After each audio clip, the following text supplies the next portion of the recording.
Sunday Night Baseball. Tonight, it's the renewal of the ancient hostilities. Those old-time rivals, the New York Yankees and the Boston Red Sox, in Boston's Back Bay at historic Fenway Park. Is Fenway the one with the big green wall in left field? Remember, kid, there's heroes and there's legends. Heroes get remembered, but legends never die. Follow your heart, kid. Never go wrong. Here's the pitch. There's a drive. Way back. Way back. That one is long gone. Ladies and gentlemen, people take vacations shorter than that. You'll never make it to the bigs with fungus on your shower shoes. Think classy, you'll be classy. If you win 20 in the show, you can let the fungus grow back on your shower shoes and the press will think you're colorful. Say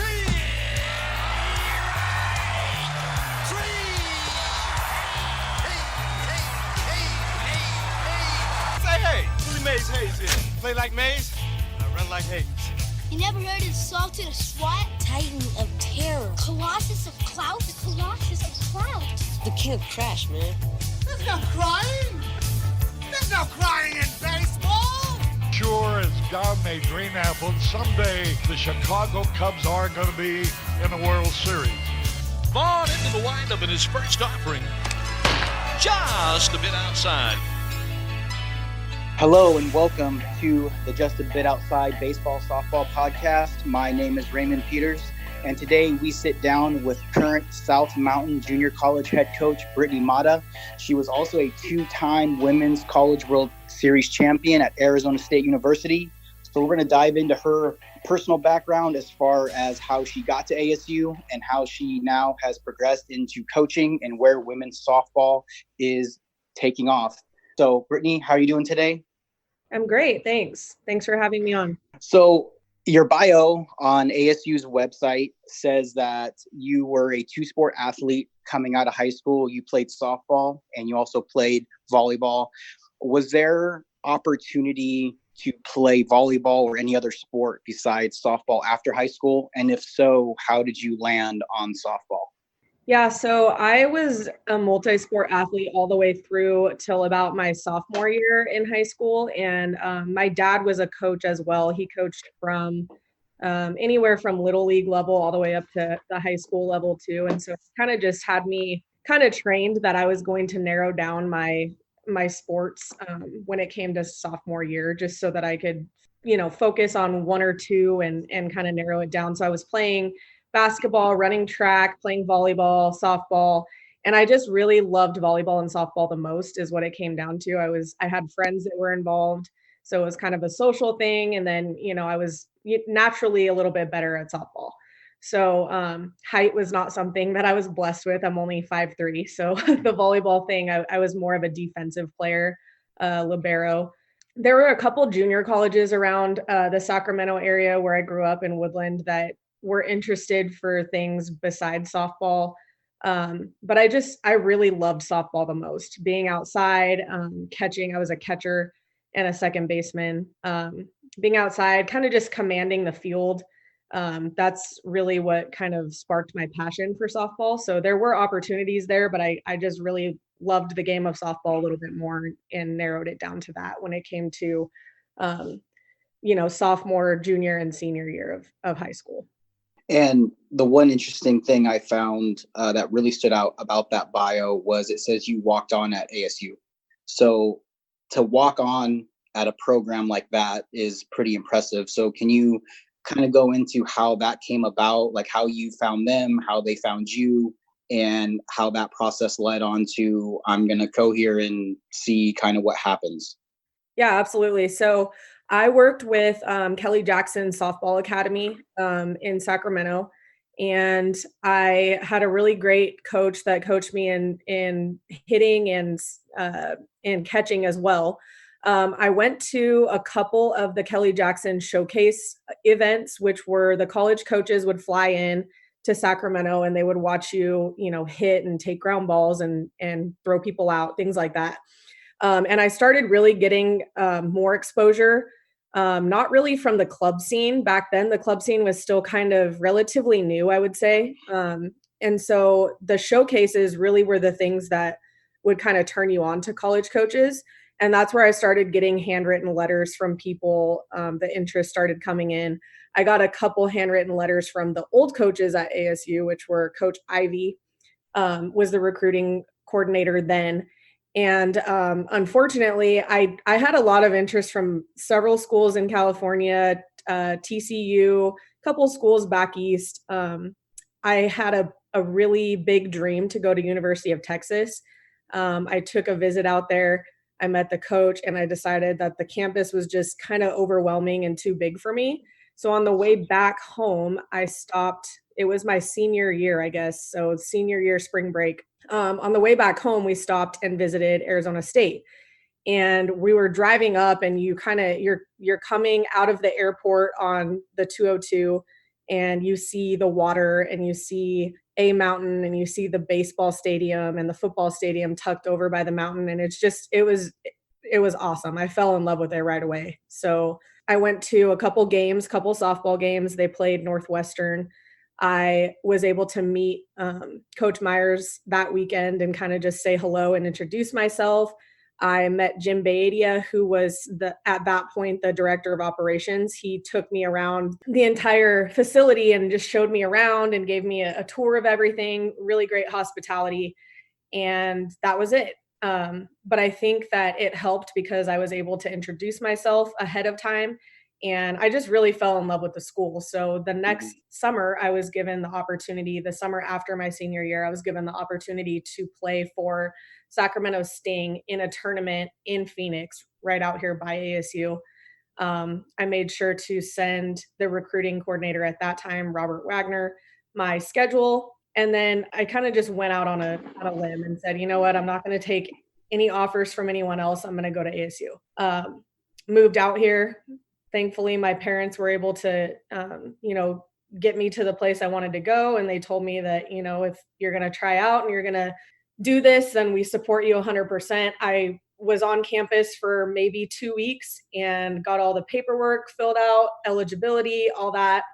And then the day came, I went to a tryout, and I found myself kind of, nervous a little bit, obviously. Mm-hmm. I was in front of Coach Clint Myers, who had literally just completely changed the program around in the time that he was there. So, and now, not to cut you off, but at the time, was his sons an assistant coach, or was his sons at that time still playing minor league baseball themselves? Because not only is Clint Myers a national champion in softball, he also is a junior college national champion. So you have like the best of both worlds with a guy of a wealth of knowledge of, I could win at baseball and I can win at softball. Yeah, correct. So he that family is just so talented. They were assistant coaches at the time. So he actually, I think they were volunteer assistants maybe at the time. Casey was still in the baseball world a little bit more than Corey was, but Corey was getting into it. I think he was the volunteer assistant the first year that I was there trying out. And then we had Kirsten Vogt, who was our pitching coach, and Robert Wagner, who is the hitting outfield guy kind of. And then Coach Myers did all of the infield and things like that. And yeah, it was crazy. It was surreal. Like, I felt great being on the field and everything. And I felt even better because the kids that were also trying out with me were not the greatest. So I felt like, just confident in myself. And I've never lacked in the confidence area. So I was feeling good. And I think there was probably about 10 to 12 girls there trying out, nothing crazy. They talked to all of us as a group after the tryout, and then they asked me to stick around. And I didn't do anything impressive hitting wise. I did not have my best tryout at all. I think I threw the ball well. I threw down to second base really well and caught pretty solid for the day. And that conversation was just something like, we would like to extend your tryout for another 2 weeks. Sign this paperwork and come to another practice, and we'll see if we can use you, kind of thing. That same day, the first day of the tryout, I was able to catch Katie Burkhart, who obviously is just phenomenal. And it was so special. I remember catching her and being just super excited about everything. And I went back to my dorm room, and I was placed in a dorm room with 3 girls who wanted to be in a sorority, and they were all named Lauren. So it was Lauren, and Brittany. And I went back to the dorm room, and I was so excited that I, was asked to come back. And I said, "You guys, I got to catch Katie Burkhart." And the one goes, "You caught her? Did she fall or something? I'm confused." And so it was just like, I'm in a completely different world. I need to talk to somebody who knows about softball, like, immediately. But that's where it started. And it was just it wasn't a recruited walk-on situation. It was just a true go out there and put it on the line. And fortunately, I think when I met them as a staff the summer before, I think that kind of helped a little bit, because they probably remembered, that I was coming out there. And the rest was just history, really. I was in the right place at the right time. I got some of the best coaching. Really, I think he's one of the best coaches in the nation, to be able to do it, baseball and softball, multiple times, to turn programs around. Just everywhere you go is just incredible. So I was really lucky to be a part of that. So I think it's crazy that you went to a program like ASU and just said, "I'm moving to Tempe and I'm going to give it my go. And if it happens, it happens. If not, I guess I'll figure it out." And the fact that your parents were 100% supportive on, if this is what you want to do, great, because we talk all the time, like, going through the baseball process and the softball process, you're looking for that financial support. And if a school's willing to give you that scholarship, they're kind of investing in you, at least for the time. So to say, this is what I want, I'm not looking at anyone else, I'm not going for anything else, this is where it's going to happen. Let's go back to after you left Texas, you were going home and you said, "I'm going to stop at Tempe." Did they know you were coming, or was that just something like you and mom and dad decided, we're going to stop and check out a game, and I'm going to see if I can try to talk to someone? Yeah. So I was with my aunt. My aunt played a huge part in my sports, career growing up. They were at every game, super involved family wise. My aunt took me on a spring break trip, essentially, to check out colleges. And it was more based off of the places that I wanted to go play, because I knew I was serious about softball at that point. So Texas was always high on my list. I wanted to go to Texas since I was very young. And so on the way back from there, we decided Arizona State was going to be a stop. They had no idea I was coming. We were just going to stop and see a game, and we watched a baseball game. And ideally, at the end of it, it was, I wanted to feel comfortable where I was going to school first, and not, just playing softball. And I think that's where kids these days are getting into trouble. Young ladies these days are getting into trouble. It might be about softball, but if you're not truly happy in the place that you are going to school, it could lead to, lots of transferring and you being unhappy and, mental breakdowns, things like that. And I think that we're seeing it more often. And you just really have to be happy with the place that you choose. You're there, you're away from your family. And if you're lucky enough to play the sport, it's going to take a lot of time and commitment and dedication to do it correctly. So like the one thing you said, like when you went to the open tryout, you go to some of these showcase events, and one thing we talk about all the time is don't show up if you don't feel like your game. If you haven't been feeling well, you haven't been training, like, don't show up, because it's going to put a bad mark on you. Did you feel it was like a legit tryout, did they, I guess what I'm trying to say is, like, you go to some of these things and it's like, okay, well, everyone go out there and I'll hit you 5 ground balls and then I'll throw you about 10 pitches and okay, well, thanks for coming. Like, did they actually take time to assess each girl, and you actually had an opportunity to showcase like what you could actually do, and you felt like this was a fair opportunity? Yeah, 100%. I think that the way they did it was awesome. They gave you, it was very similar to a showcase thing. You got, maybe 10 ground balls. You got, I think maybe 15 to 20 pitches off the pitching machine. You got some balls in the outfield, you got to run, you got to show off your speed. And then pitching and catching was obviously separate. I don't think there were any pitchers at the tryout that year, but I got to throw balls down and catch and block balls and things like that. So for me, I just, I was clearly nervous. It was a huge moment, a defining moment, but I would never discourage somebody from going to a showcase. I would say, or even a tryout like that, really like what they're looking for. And if a coach is a good coach, they're going to be looking more at how you bounce back from things when you're not doing well. Like if you take a bad hack, or clearly I didn't have a great round hitting, and he told me that. As a matter of fact, my whole freshman year, I didn't touch a bat, and he made that clear. He's like, you're never going to hit. You're going to be a bullpen catcher. But that was the start of my opportunity. And so, how you bounce back from things. And if you think that you're going to have a bad day and you kind of go through the motions and, just settle for, oh, I'm having a bad day, you might not ever get that opportunity. But if you, go out there and you have confidence and you do what you can and you leave it all out on the table, then you never know what you're going to get from it. So luckily in my case, it was a positive. So. And how do you separate yourself? Because in the softball world, I mean, these ladies that play at that level and are on that national stage, I mean, that's kind of like a professional level. I mean, these girls are the actual celebrities of the sport. So you're on an emotional high because you got to catch a girl that you've watched pitch and you feel is great. For a kid that gets drafted to play pro baseball, or a girl who follows, their dream softball school, and she knows these ladies and they know what they've done, at what point do you flip the switch and say, I can be one of them, or I am one of them, and that awe kind of goes away? So I think for me, it was almost a little bit before I went there. It was, and I don't know what it is in me. I've always just been a hard worker, kind of more hard-headed than a typical girl would be, I would say.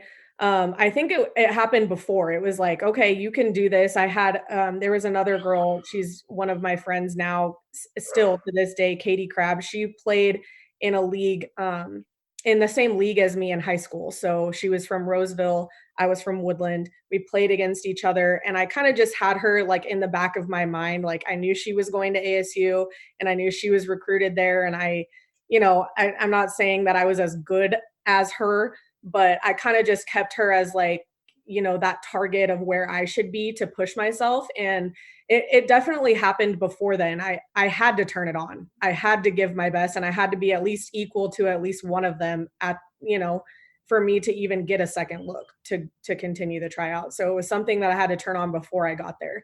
And then I think when they invited me back, it was probably one of the last days of the practices that I had an extended 2-week tryout. One of the last days he said, why haven't you been going to weights? And I said, I wasn't aware I needed to go to weights. And he's like, well, you're a part of this team, so you need to go to weights. And it was like, okay, well, cool. I really got to turn this on now. I got to bust my butt in the classroom. I got to get to weights. I'm, full on student athlete mode. And, obviously that was what I was wanting to hear. So it was a great moment, but I think I turned it on a couple different times. Mm-hmm. And so let's go. I mean, obviously you have 2 titles associated with your name, kind of at the highest level in that sport. Going through that experience, was the second time around as good as the first time around, or was it like the second time you kind of been through the process, you kind of understand like how everything's going to play out or how it works, and you can control emotions better? Or when you get in that situation, are you on such an emotional high that you're just kind of in that moment and you're going to take it pitch by pitch, and win or lose, we'll figure it out after? So my situation was very different. It's not your typical student athlete. I didn't play very much. My first year, like I told you guys, I was strictly bullpen catching. We had a very small roster that year compared to most. I think we were at 19, so I was able to travel everywhere.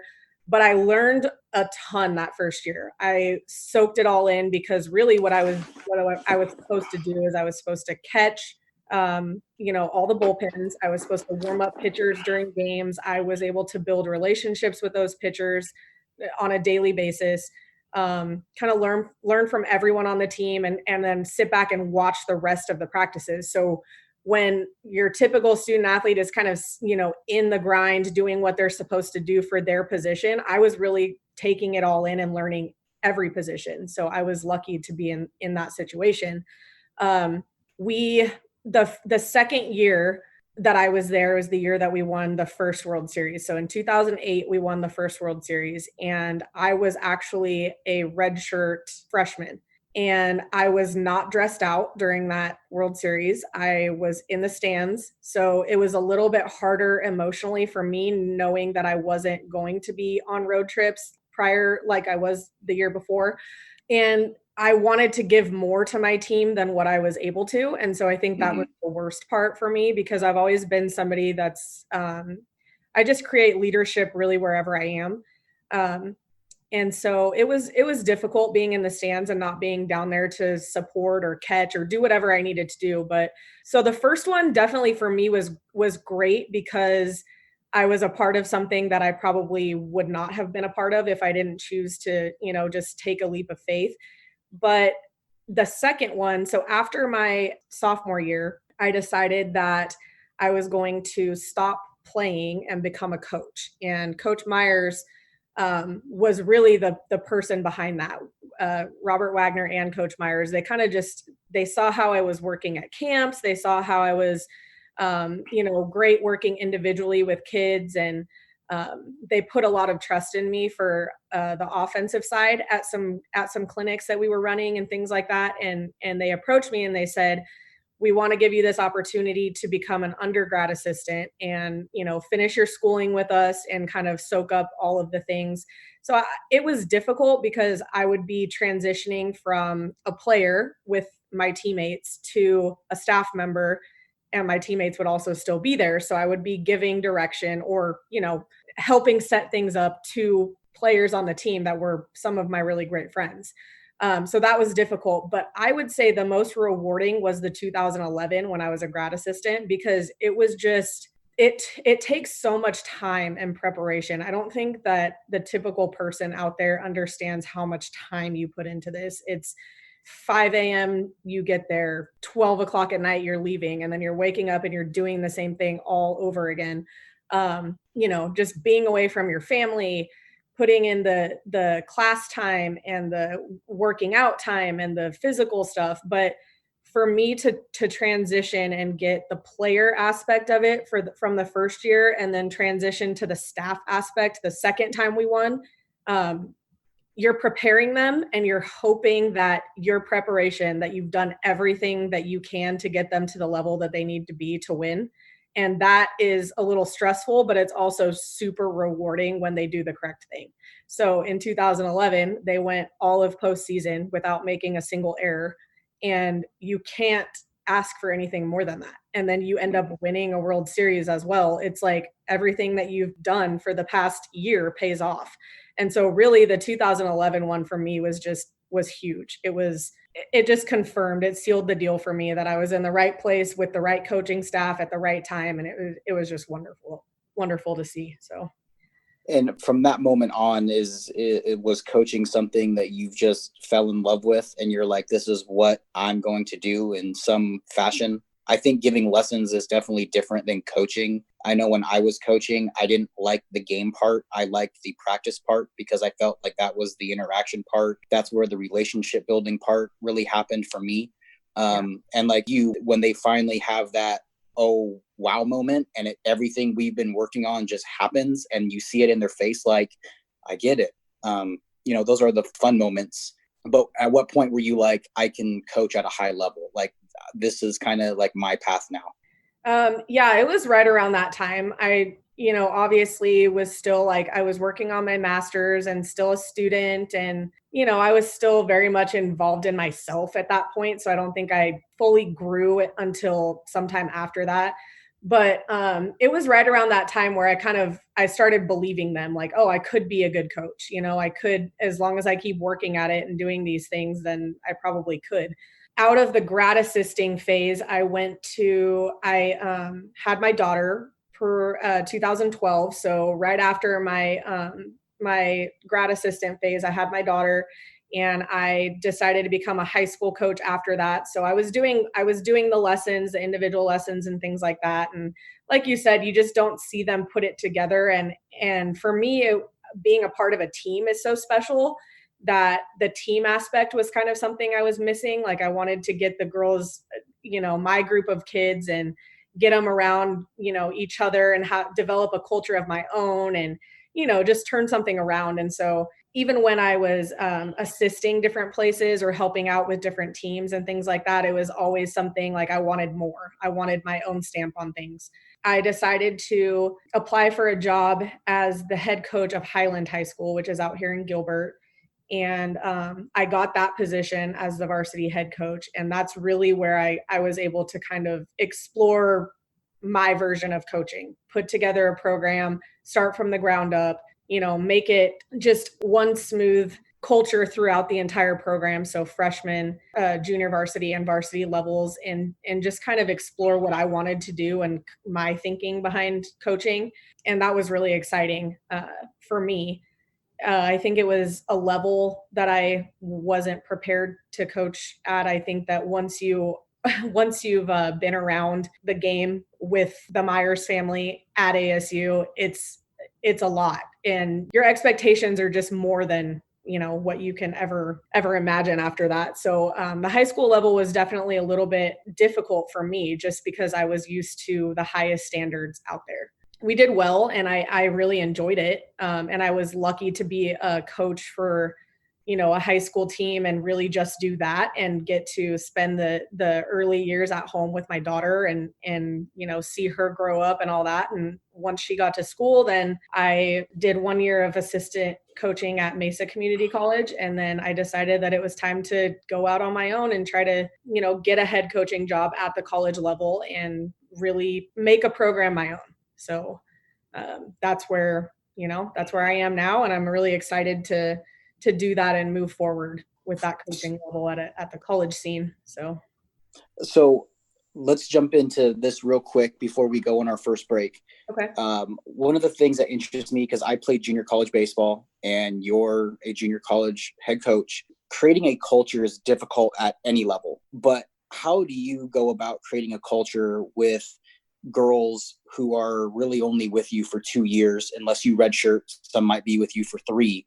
But at that level, you're playing to get out. So how do you go about building the culture that's still team first, but in the back of your mind, you're about you? Because if I'm not playing and I'm not producing, this could be the end of my journey. Yeah, I think it's important that you're creating a culture on a daily basis, and it doesn't just have to be for the game. So I think that I do a really good job of portraying my culture to anyone that sees me. So my friends and my family joke with me about being serious and kind of over the top, holding people accountable, and asking questions, and just being kind of like harping on people, but not in a bad way. I just want to get my point across and let everyone understand that I mean business. And I do that with my daughter on a daily basis. I do it with, the people that I'm closest to. And by doing that, I exude that from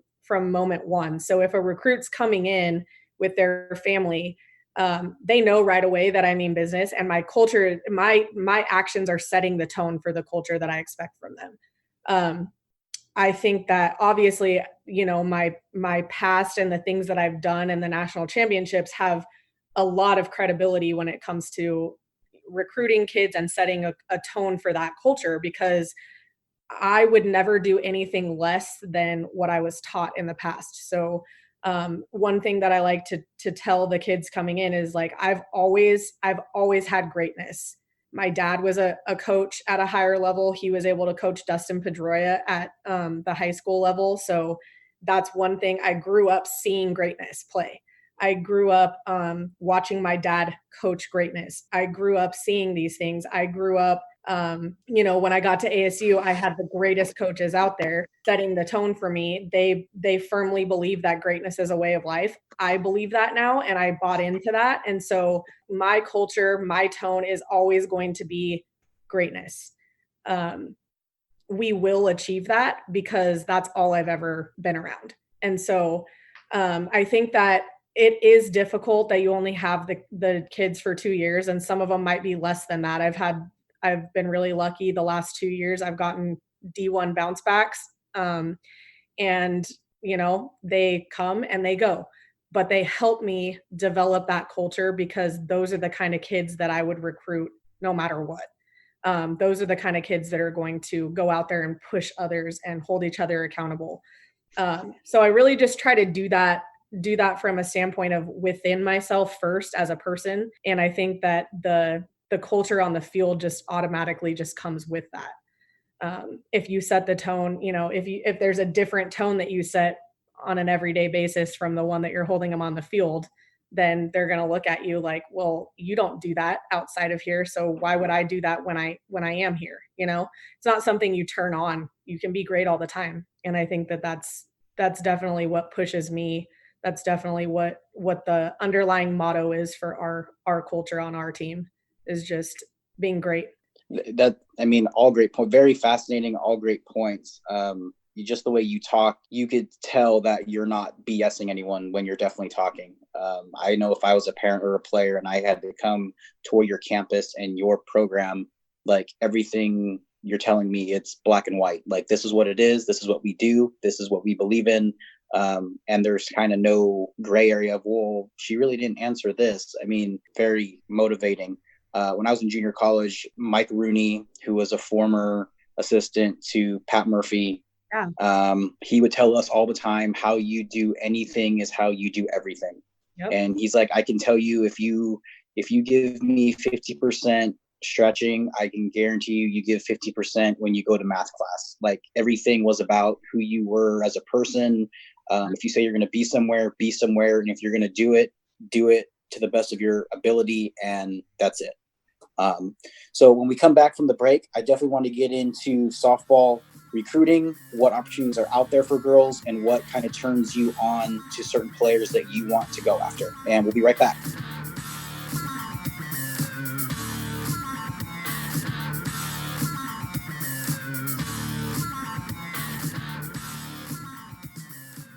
Hey everybody, we just wanted to take this time to say thank you for listening to the show. Make sure to connect with us on Facebook, Instagram, and Twitter. Search Just a Bit Outside 21. That is the number 2121. Please like, follow, and share. If you have any questions for a guest, or you feel you would like to come on and be a guest, email us at justabitoutside21@gmail.com or direct message us on any of the social media platforms.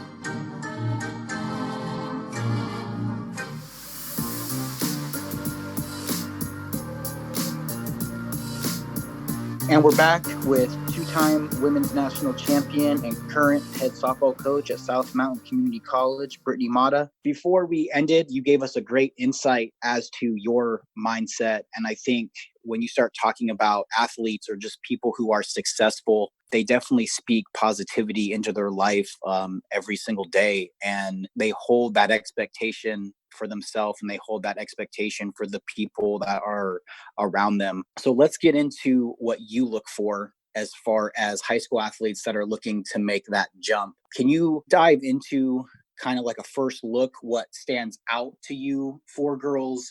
I know in the baseball world, what we talked last week is when college coaches go out, one thing they kind of look for first is pitching. Everyone wants pitching. It's kind of an age-old thing, not for everyone, but most coaches, I'm looking for pitching, I'm recruiting catchers, and I'm recruiting shortstops. And if I find someone else that doesn't play those positions, then it works out. Does softball kind of recruit the same way? I know pitching and softball is different because when you're a pitcher, you're pitching like every game. So do you recruit by position, or is there only certain positions you kind of look at? I usually recruit up the middle, to be honest. Catcher, pitcher, shortstop, second base, and then center field. So if you can play one of those positions, most likely you can play any position on the field. Obviously, The specialty positions, catcher and pitcher, are a little bit different. But if you are a shortstop or a second baseman, you could easily transfer to a corner. If you're a center fielder, you could easily transfer to a corner outfield position as well. So that's usually the route that I take when I'm out on the field, looking for athletes. That's usually what I do, is I recruit up the middle. And, one of the things you touched on at the very start of this was you're only 5'3". So again, transitioning softball to the baseball thought, it's like, well, if you're this tall, you're more considered to play Division I because you're between this height and this height and this weight and this weight. I know some of the ladies that play Division I softball are well above average height, especially if they're a pitcher. Some of those ladies are well above 6 foot. But does softball recruit the same way, or is it kind of like if you can play, you can play if you have that talent at this level? So I think I'm a little bit different than most when it comes to that. I know teams out there that recruit everybody, that size doesn't matter. Some of those ladies pack a punch and they're like 5 foot, but then, there are teams that are looking for a certain stature of kid, a certain size. Most of the time when you are of that size, you have a little bit more power. That's just the science part of it, but for me, I look for kids that are physical. You can be 5'0" and be physical and, just get after it and whatever you do to get it done, you'll do. That's the kind of kid that I'm looking for. So it's more of a mentality thing, I think, than anything else. It doesn't have to always be physical. There are definitely teams that recruit size. But I've seen it all different ways. And I'm one of those coaches that doesn't take size into consideration. I'll recruit anyone if they're going to get the job done. And since you've seen both worlds, you've seen high school, you've seen junior college, you've seen Division I, what's the separation amongst those three? Is it the talent? Is it the mindset? A coach told me one time, the only thing that separates a Division I baseball player to a junior college baseball player is one believes they should be at this level and the other one doesn't. I don't think that plays into everybody, but is it a mindset thing? Is it, maybe this is where I fall into and I wish I could type of situation? Or it's definitely mindset and preparation. The mentality level is a huge thing that I've seen, hinder some kids in the process as far as going D1. I would also say that, sometimes it is just skill. Sometimes, the skill level you might plateau at a certain time and, another kid's out there outworking you and soaking up knowledge and they get better on a daily basis. And that right there has everything to do with just your skill set. Some people obviously are a little bit more naturally talented and they can go get looks from those D1s right away. Some people have to work at it a little harder. I think everyone's route is different for sure. One thing that definitely separates kids for me from that level is the academics in the classroom. That's huge. If you can't pass a high school class, you're probably not going to pass a class at the college level, especially at the D1 level. It's going to be physically demanding. It's going to require time management. And if you're not getting it done, at the high school level, it's scary to think that you could get that done at the D1 level. So I know grades are a huge thing. Academics are a huge thing that sets some people apart, but mainly it's mindset and preparation. Have you been working like a D1 athlete has been working since day one? And a lot of kids out there do. A lot of kids, their parents have set that bar pretty high. You need to be doing extra things. You can't just show up to practice and expect to get better. You need to be seeing an individual instructor and working out and doing things on your own and hold yourself accountable. And then some kids just think that they can show up and go through the motions of practice and that everything will pan out. And for the most part, that doesn't happen. So when we talk softball, high school, leaving, what opportunities are out there? You said growing up, showcase travel was not popular yet. That was kind of like the new thing. And I know growing up when I was playing Little League, I don't think softball was even incorporated with that because I played Little League baseball with a lot of girls. And it wasn't until they got to high school, it was like, well, now you have to play softball. And some of them were like, well, I don't want to play softball. I want to play baseball and I'm good at baseball. And then it was, well, the boys play baseball and the girls play softball. So now as a young lady, you're going into a new game and trying to learn it. I mean, it's the same, but it's different. Do you think girls have a one up now because softball is more mainstream and the girls start younger? Or do you think it's still beneficial when girls are little that if they want to play baseball, let them go play baseball? I'm one of the few probably that feel like baseball is it's the American game. Unfortunately, we don't have the greatest platform still to this day. I still think that we need to do tons more advancing as a sport before we're on that level where every girl is just like, I want to play softball. And I can be doing more to help that cause as well. I know that. But baseball is such an American sport. Like my daughter throws a baseball. She's going to learn to throw a baseball first. Like the mechanics of it is very important to understand that you're throwing with two fingers instead of palming a ball, things like that. So I am one of the women out there that still believes that if you want to go play baseball, go play baseball. If you want to transfer over, then transfer over, because there's things that you can learn in any game that can be beneficial for softball. So by all means, go out there, play baseball, get real physical with your swing, do what the guys are telling you to do. And then, if you want to transfer over, you can. If you don't want to, don't do it. There's some great girls out there that play softball and baseball, and they're doing it and they're having fun, and, they're able to transition from one to the other. And there's not that many differences, but besides the balls coming from a different angle. So when we talk women's sports, and this is always very fascinating to me, because obviously women's sports, like you said, is not mainstream. And a lot of these ladies that are looking for a professional opportunity, women that play in the WNBA is a perfect example. These women make a decent living playing in the WNBA, but majority of them, after that season's over, they go overseas and they make more money playing international basketball professionally than they do here. Yeah.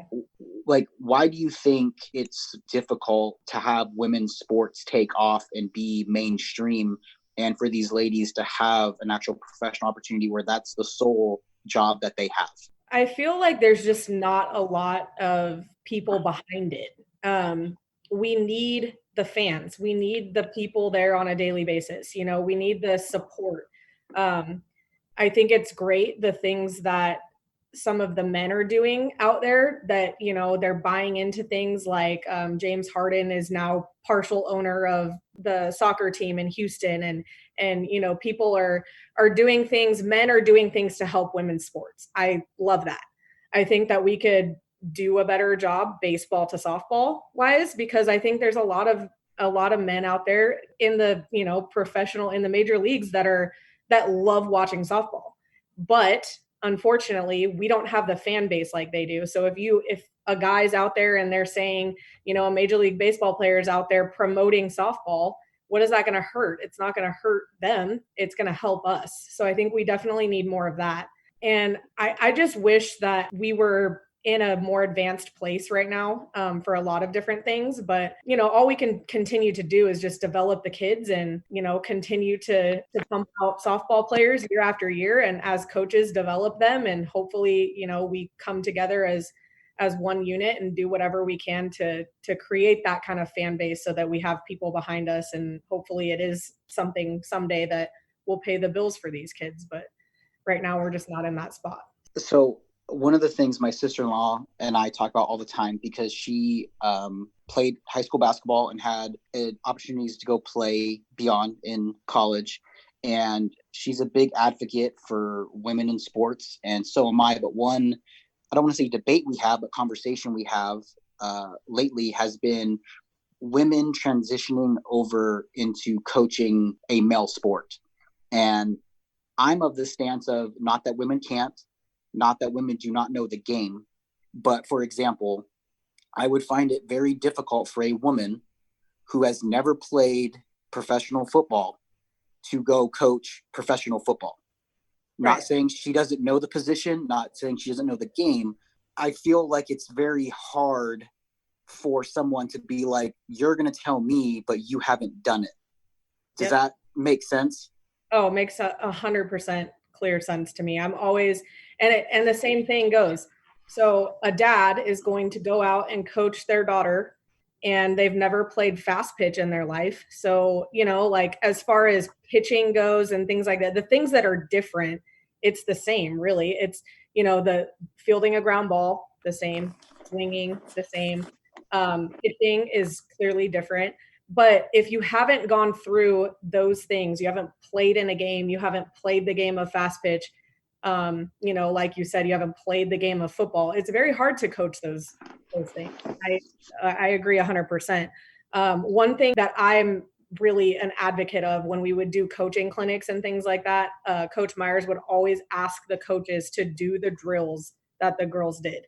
So they would take the coaches that were coming to our coaches clinics, we would talk about the things, and then they would go and they would actually perform the things. So if you can perform it and you feel it, then you have every right to tell your kid that they're either doing it correctly or they're doing it incorrectly. If you can't and you haven't done it, who are you to talk on that? Who are you to, correct them or give criticism or praise, So that's one thing that I feel really strongly on, is that you have to be able to do those things and you have to be able to have experienced it in order to be a good coach.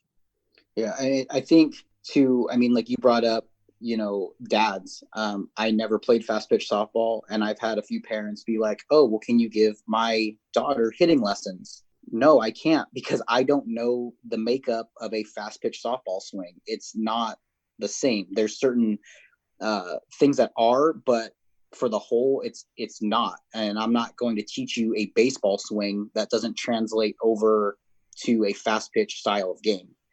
You want to go work on running down a fly ball, we can do that. You want to go catch ground balls, we can do that. But the swings are different. So I wouldn't try to teach something that I haven't done or I don't know what I'm talking about. Yeah, there's definitely I think that's where there's a fine line. So you can get in trouble with that as well, because some baseball coaches could transfer very easily to the softball world. The angle of the pitch is coming in differently. And, basically for the majority of the time, as long as the hitter is getting to certain points within the swing, the result is going to be the same, right? As long as they're getting to certain points during that swing. So you can do things differently. You can have a high leg kick. You can, just load back to your backside and keep your toe planted. You can, start with your feet together and take that big step forward. You can take a small stride, whatever it is, but there's definitely things that you have to maintain, and you have to, do mechanical things in order to get the end result, right? So I could see, where hitting would be a little bit more flexible than pitching or something like that.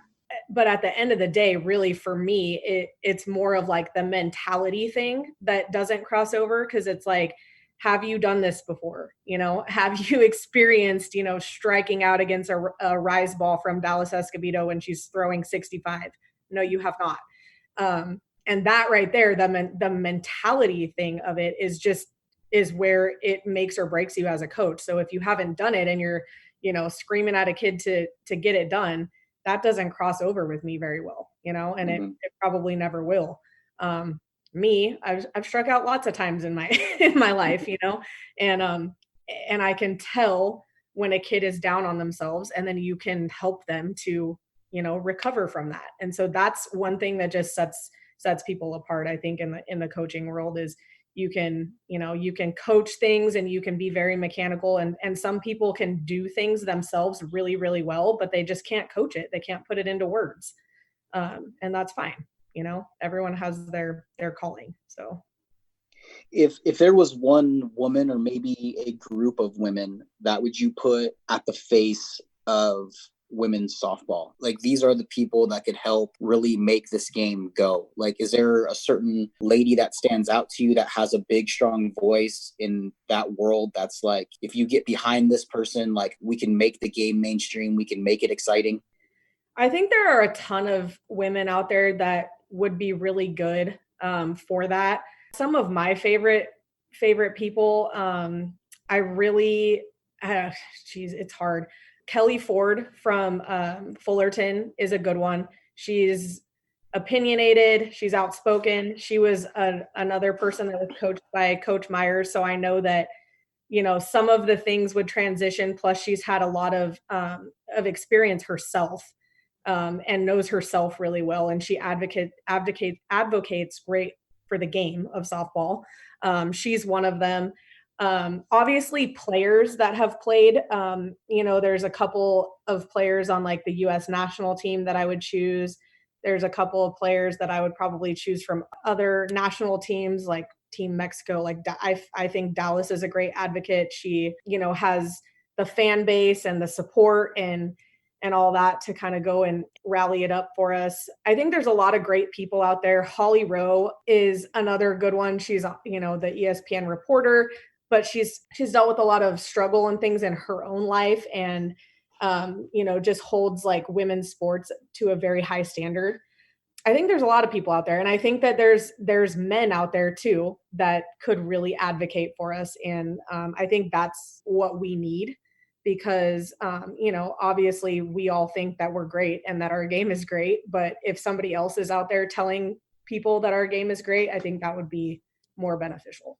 And I think baseball is going through that period. There's a documentary coming out tomorrow on MLB Network, and it's going to be on Ken Griffey Jr. Mm-hmm. And there's an actual scene with the short little preview where LeBron James is in it, and he basically says, like, you have this guy that made the game of baseball look cool.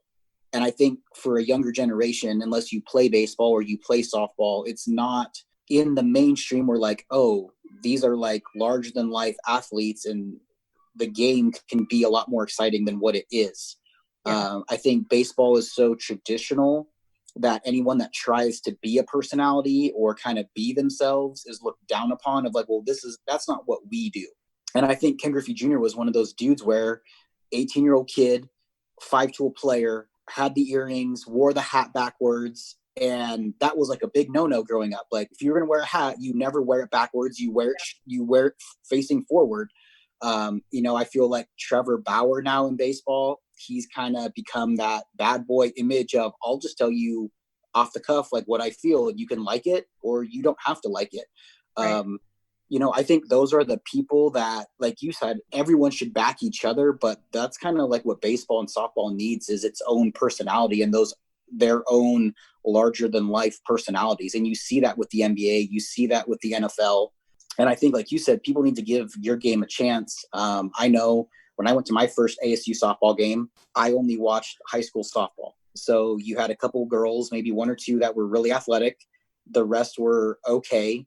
Yep. So when I first showed up, I was like, oh, okay, we're going to go watch women's softball. When I left, I'm like, I'm coming back to this. Like, this was like legit. I mean, the stadium, no matter where you sit, you're on top of the field.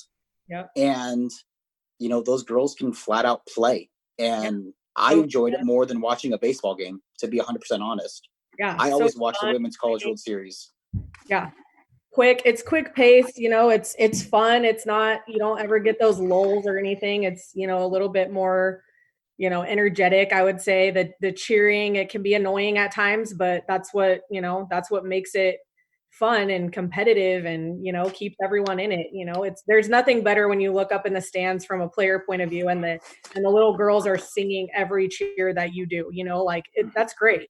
And I do think a lot of people do like softball, but it's just not mainstream enough. We don't show enough of it on TV. We don't show, it's advancing. We could be a lot better.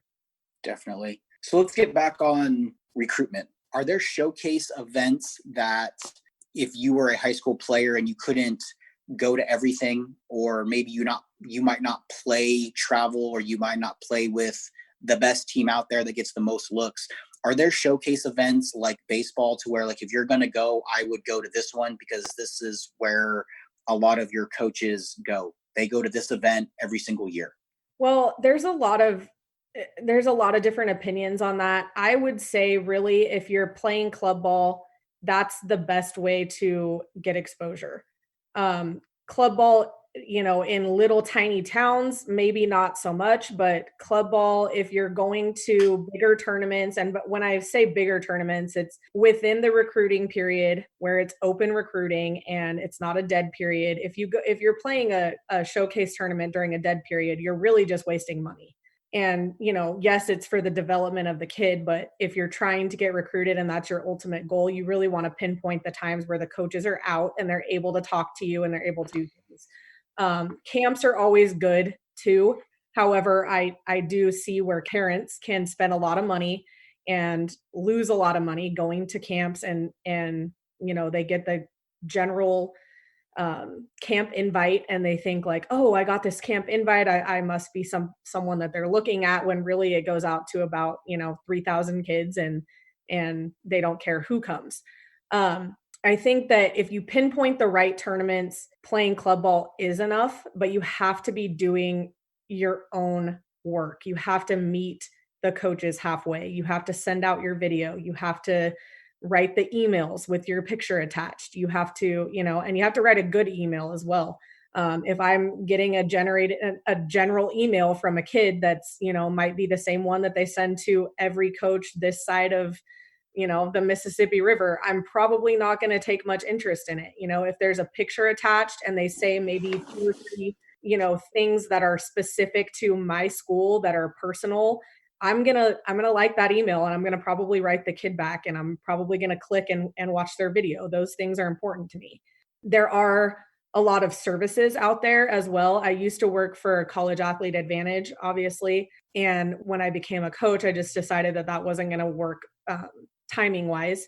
But they take a personal approach on it. There's a lot of services out there that just kind of take your money and will do things for you, but they have a personal approach. They're going out there, they're creating a video for you. They're talking to schools for you. They're dipping into their own kind of database and personal contacts to get a kid where they need to go. So those types of services are really beneficial as well. I just think that, if you're doing the work, you can be a high school kid busting your butt and only play high school, and you can get to where you want to go. There's a place for everybody. So it's really just kind of reaching out to those contacts and proactively seeking a place to play. Mm-hmm. And one of the things we talked about in last week's episode with Nick Childs, who was a former college coach and now professional pitching coach, one thing he said was when he would go out and kind of recruit, his big thing was, making the contacts and making the actual connections. Obviously, you have a connection to ASU. Does that attract some girls to you? Not saying like you're going to be like, well, I can get you to ASU, but being where you've been and having that network, does that attract girls to certain programs? Because it's like, well, I know you've played here. I know these people. You could get me at least some sort of look if I can perform. And my other question is there certain teams that you like to go out and watch? Is there certain high schools you like to go out and watch because you've found good talent, you respect the coach's opinion? Or is it like you will recruit anyone? Obviously, you'll recruit anyone, but is there certain go-to contact points that you have? Yeah, so to answer your first question, definitely, my background and having connections helps. Coach Myers helped me get my job today. Like he was a person of reference. He gave me a great recommendation, and he's always said to me, if you need anything, you need a recruit, you need a player, pick up the phone, I'll do it for you. So that definitely helps. And then when you have, I have Chelsea Gonzalez on my staff. She's a former ASU player as well. She's on the Mexican national team, going to the Olympics next year. Just great people, that know the game and are extremely knowledgeable, but have that kind of rapport behind them. That helps tremendously. I mean, I'm constantly name dropping people in recruiting calls and, saying like, this is what we can do for you because we know these people and we're going to work extra hard to get you to that next level. It helps when you're recruiting kids that want to go to the next level, because then that it's seamless and they're going to transition, and it's not going to be like, oh, well, maybe I don't want to play in the future. But that's definitely something that if I'm going to go back and do it over again, I would research my coaching staffs that I would reach out to and see like what their connections are to the next level, or what their connections are just anywhere really. Are we going to go play for us? Are we going to go play ASU in the fall? Yes. Am I going to try to get a game with U of A in the fall? Yes. I'm going to put my kids at that national spotlight right away so that they understand, like, this is where I level up compared to the D1 players. And if you do level up, you're going to get exposure. If you don't, thank you, come again. Now everyone Yeah. knows that you're probably, not going to pan out. And sometimes that's just what they need. Sometimes you need to see that right out of the gate. And then as far as the second question goes, yeah, there's a ton of teams that have done it really well. There's a lot of organizations out there that have done it really well. Randy Kay with the Firecrackers has a great organization. He runs everything expecting their kids to go to the highest level. So if you're going to join one of their teams, their goal is to go to PGF, and their goal is to get you recruited to go to a top-notch school. And you get on their website, and those kids are listed, and the programs that their kids have gone to college-wise are listed right there on their front page. And you just know that if you go recruit a kid from there, they're serious about playing softball. And those are the things that I look for. High school teams are maybe a little bit different because sometimes you get those coaches that are just coaching because they're a teacher. Nothing wrong with that, but it tends to be a little less serious at the high school level. Obviously the Hamiltons and the, Perry's and the Basha's usually pretty good. They develop a culture that, is a winning culture, and they're expecting them to play at a higher level. Those are always fun teams to go watch if you're watching high school, but there's definitely some club ball organizations that have done it really, really well. A lot of California teams, a few out here, Hot Shots, Firecrackers, just teams that are setting the bar, setting the standard a little bit higher than normal. And those are the kind of kids that you want to recruit. And if you see a kid that's bouncing around to a bunch of different teams, that might not be somebody you want to go after, Yeah, definitely the organizations that set the standard high and that are expecting to go to the PGF, nationals and qualify every year. Those are the teams that I want to watch. It's exciting softball. Great information again. Do you remember a young lady that you gave hitting lessons to? Her name is Abby Richhart. Yeah, of course I do. So Abby reached out to me and she had a couple questions for you. So I like number one the best. They're all good questions, but I'm going to save number one for the actual last question. So her first question is, did you ever get discouraged or feel like quitting? And what did you do to get through it? Yeah, there's a lot of times baseball and softball, and I say this with just extreme passion, and I believe this 150%. Baseball and softball players are going to be the strongest people out there probably that you'll ever meet, because they're dealing with failure so many times on a daily basis that you're literally just coaching your body to fail, right? Coaching your mind to fail. And how you recover from that is going to help you in every aspect of your life. So I personally just think that we're stronger mentally than probably any other sport out there. Tons of times that I felt like I wanted to quit.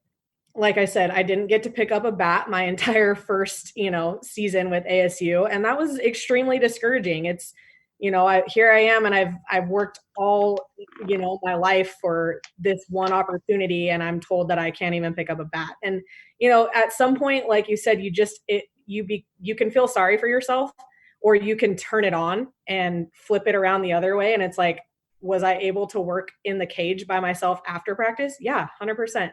No one was going to tell me what I couldn't do on my own time. So just kind of like looking at things and tweaking things to make it be a positive instead of a negative. That's definitely what helped me. Okay. As an incoming freshman at Corona High School, do you have any recommendations for me? I know that's kind of broad, but yeah, I mean, freshman high school should be some of the fun times of your life, right? So if you're playing the sport and you're going to school and you're having fun with your friends, really the main thing that I would say for that is just don't take anything for granted. Have fun, make friends, go to the dances, do all of the fun things. And like if it's more softball related, go out there and work hard. And yeah, it might be tough to make one of those teams. It's a good program. It's a good high school program. If you go out there and, give it your all, like I said, maybe some things can pan out for you. If you go out there and you kind of feel bad for yourself and you start to think like, oh, I might not be the best kid out here, that negative energy will weigh on you too. So just go, have fun, be with your friends, you know, soak it all in. You never know when the last time is that you'll play the game. So just do it with conviction every time. How do you discover athletes you eventually recruit? How do I discover them? A lot of times it's just out. I go to a lot of games. I'm out at a lot of practices. I do like to show up to team practices and things. Coaches, anyone out there is more than welcome to email me, call me. If you want me to come see a kid at practice, I'll make it happen. If you want me to come, you know, give you, you know, some pointers on how to run a better practice, by all means, I'm all for it. Usually what I do is I see a kid that I like, or I hear of a kid that I like, or I have a contact with somebody that knows a kid that I like. And eventually that's how it becomes a recruit. I really do. I like getting the emails, but they've got to be more personal. So if the emails are coming through, especially with this whole virus thing that's happened the last couple months, tons of emails, but if they're not personal, I'm not going to do the clickbait thing. So all right. And the last one, and I'm kind of really excited to hear this answer, just learning your actual mindset. My dad and I just got done watching The Last Dance and the Lance Armstrong doc. It seems that a common theme with the two elite athletes was finding extra motivation by developing rivalries, even if they didn't really exist. How did you, or do you keep motivated to elevate your game? Oh yeah, that's a great one. It's just a mindset. And I think some people have it and some people don't. You saw it clearly in the Last Dance documentary, which I honestly think is the best series I've ever watched in any television ever. But he just sets himself apart. He's always constantly picking one thing, and it could be something that he did poorly on a certain day to get better, or it could be something that somebody else is telling him that he now it's that turn on factor. It's like, all right, I'm going to go a little extra today because you pushed me to that point. You know, I do things like that all the time. I'll tell my kids, I'm like, hey, you see that girl over there? She was talking some stuff before the game, and she thinks that, you know, she's going to go 3 for 4 against you, and just things like that, just creating little things that if I know a kid is competitive, that's going to get under their skin and it's going to make them work, twice as hard. I do that for myself still, I'm like, oh, I'm going to see this coach today. And I remember being an assistant then, or coming across her at this point. And I just really want to show them like what I can do. I create that competition factor for myself on a daily basis all the time. So it's a mindset thing for sure. So you touched on, if you're a high school girl and you want to get in contact with you, you can reach out through your school website. You could reach out to you through email, through social media. One thing you were big on was making sure the email was formal, making sure it made it look like they had sincere interest in South Mountain. I know a lot of players and families get excited when they finally get an email or they get a letter, and you can tell the difference quickly between it's an actual personal letter or email and a standard letter that went out, and kids think they're automatically being recruited, and that's not always the case, obviously. So and one thing we've touched on, and then you also touched on it, everyone we've spoken to so far has touched on it, is as a player, doing the research on, how many girls play your position, how many girls are coming back, where's the school, does it have the major, is it everything that you want? Because ultimately you're the one that has to go to school and you have to live there. And once you make that decision, it's very difficult to get out of that situation, and it's not an overnight thing.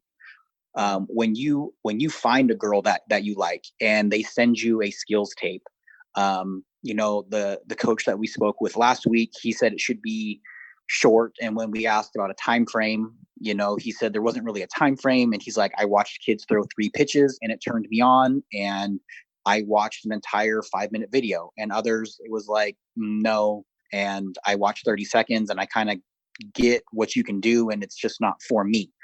When a girl sends you their skills tape, what are you looking for within that? Because obviously you haven't met them yet, so you can't dive into the way they think and their actual mindset. So what stands out when a girl sends you a skills tape?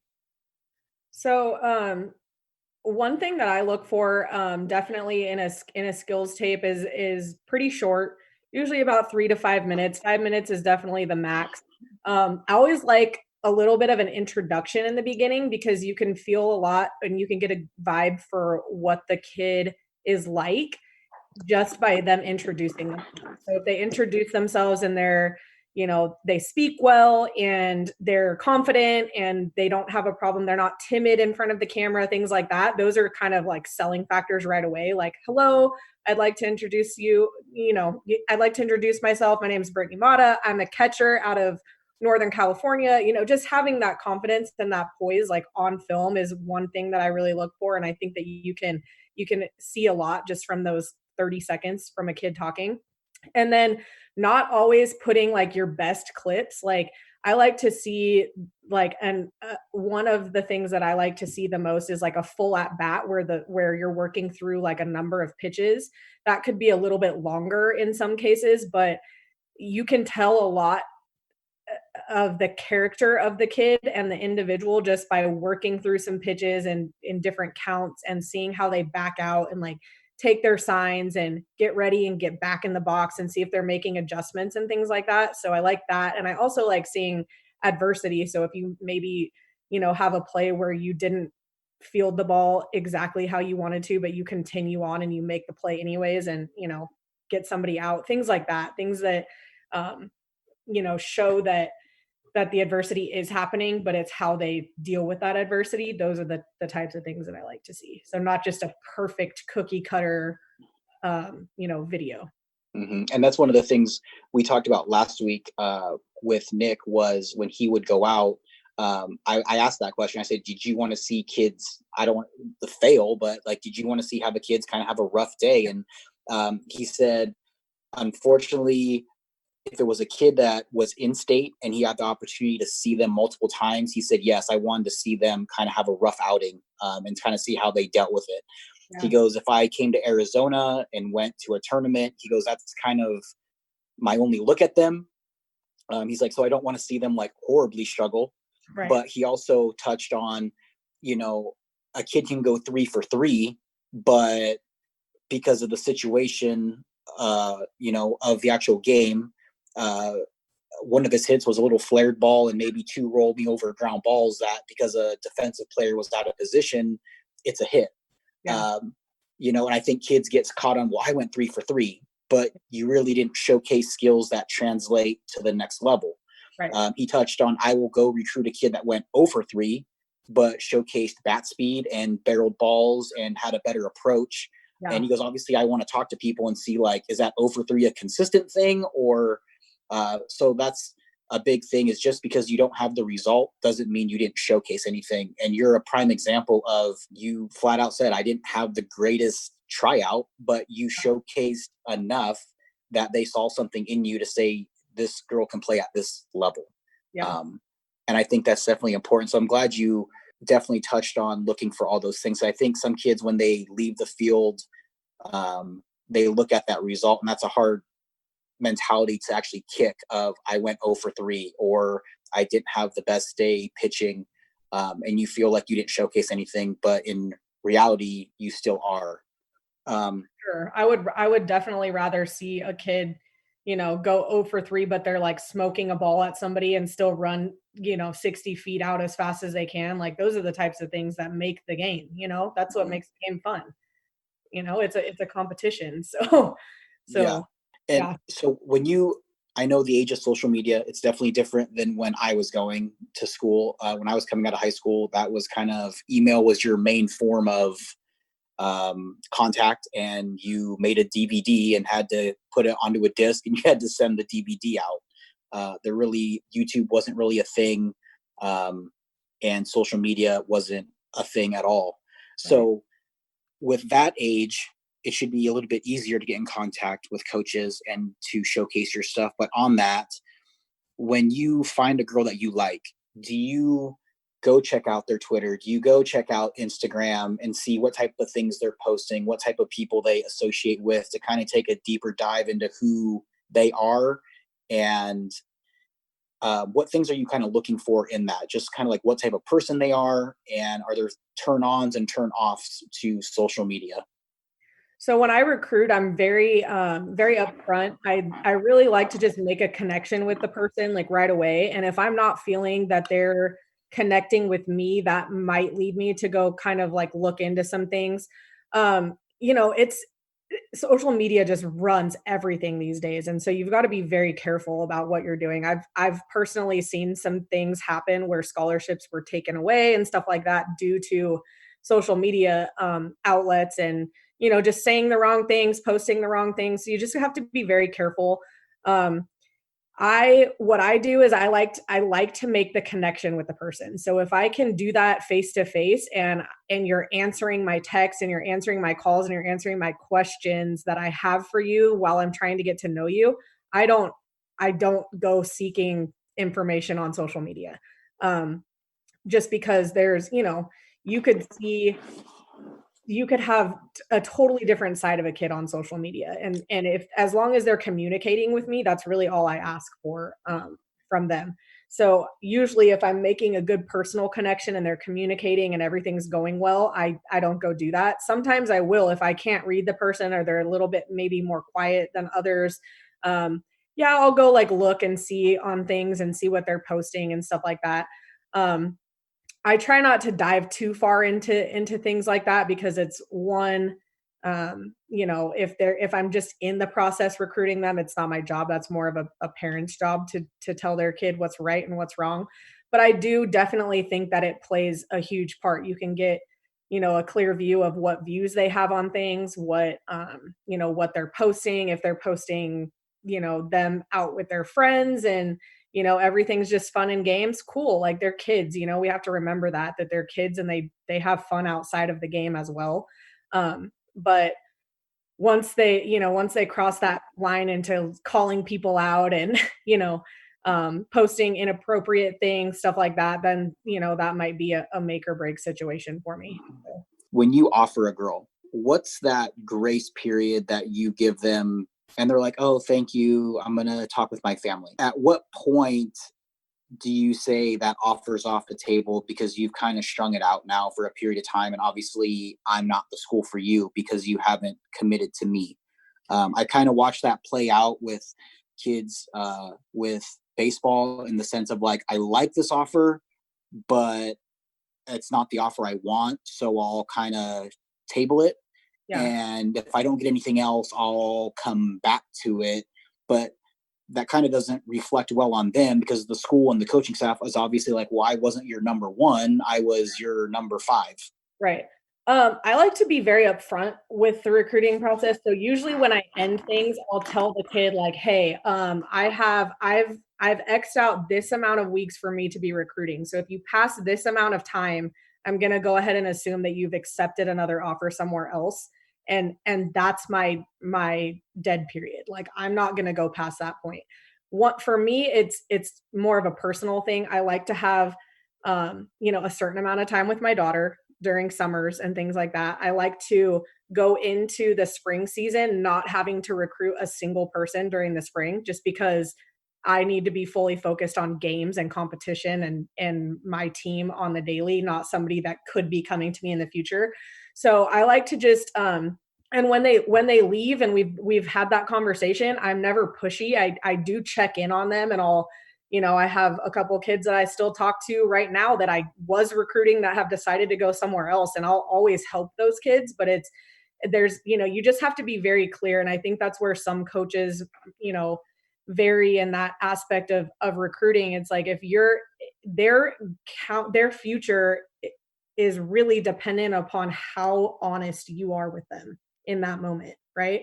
So you offer a kid, or you say, hey, we would like to have you in the fall as a walk-on. You have until this day. I need to know by then. I'm not going to pressure you, take the time that you need to decide that. But also, the courtesy is, it goes both ways, So I just try to be really upfront and say, you have this X amount of time. And if it goes past that, consider me on vacation with my kid, and at that point, it's like, then you're, I'm not going to go and barge into your personal life. So then at that point, you know, consider yourself doing that in reverse. And kids, I think, understand that for the most part.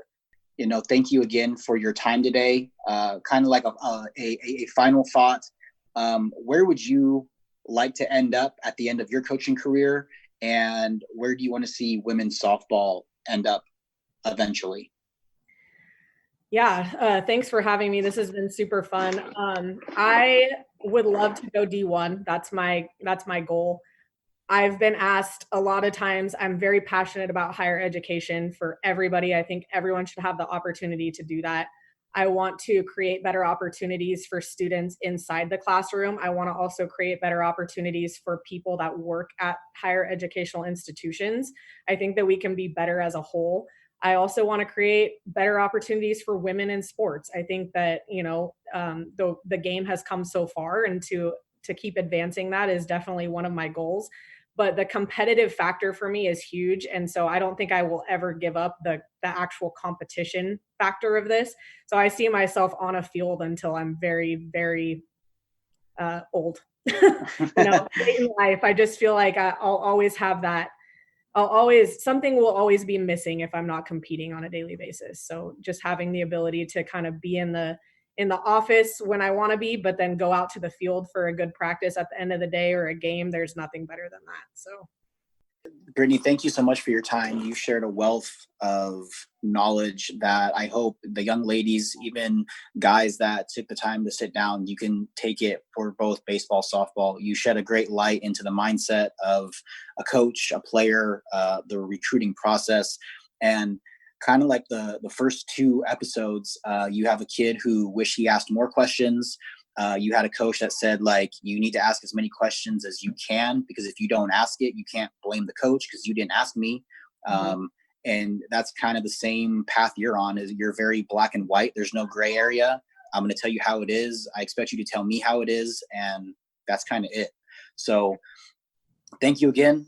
Best of luck to you and South Mountain. I hope those girls get to where they want to go. I hope you get to go where you want to go when you lead a D1 program one day.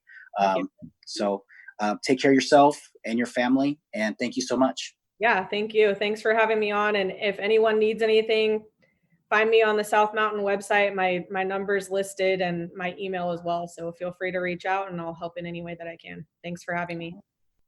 And that's going to wrap it up for today's episode. Thank you again to Brittany Mata for sitting down with us and shedding some light into the softball world, into the recruiting world. If you haven't had a chance to sit down and actually watch a softball game, I really encourage you to do so. It's a great game. It's a fast-paced game, like she said. And these ladies are really good athletes, and they shouldn't be discredited for what they do. So hopefully women's athletics gets to the forefront, and these ladies have an opportunity to play past high school and play past college and get onto that main stage. I'd like to thank our technical director, the man that makes the show run behind the boards, Bill Peters, and make sure you catch our show next week when we sit down with Matt Olson. Matt is a current Central Arizona junior college pitcher and potential Major League Baseball draft prospect. So we'll sit down, we'll talk his path, and we'll talk pitching and more about the game of baseball. So until next week, everyone take care. Thank you.